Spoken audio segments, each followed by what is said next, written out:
ረክሰን ስንመጣ በንጹሕ እጆቹ የሚጠብቀን ፊቱ የማይከፋ ቤቱ የማይዘጋ የምሕረት እጁ የማይታጠፍ ሰጥቶ የማይጎልበት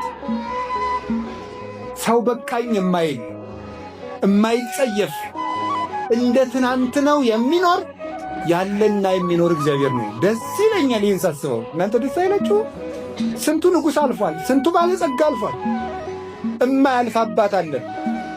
እምንወደው አባታችን የየብለን አልቅሰን እንቀብረዋል። ፈትፍታ የምታጎርሰንን እጅ ሳንወድ በግዳችን ገንዘን እንቀብራለን።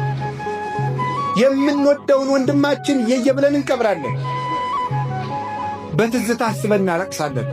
እግዚአብሔር ግን ያለና የሚኖር አባታችን ሲሞት የማይሞት አባት አለን። አንድ ባይታዊ በረሃ ሂደው ኧረ አባት ሞት አሉት። እንዴ ስነ ስርዓት ያዙ።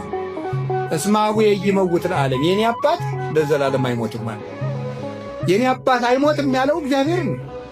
እግዚአብሔር አለ። ስንቱ ወዳጅነት አልፏል። ስንቱ ጓደኝነት ተሽሯል። ስንቱ ነገር አልፏል። ስንቱ ወዳጅነት ጊዜ ሽሮታል። ዘመን የማይሽረው ወዳጅ እግዚአብሔር ያለና የሚኖር ሰው አንድ ቀን እጁ ላይ አግኝቶን እንኳን አይምረንም። እግዚአብሔር ግን ሁልጊዜ የማይለወጥብን እጅ ነው።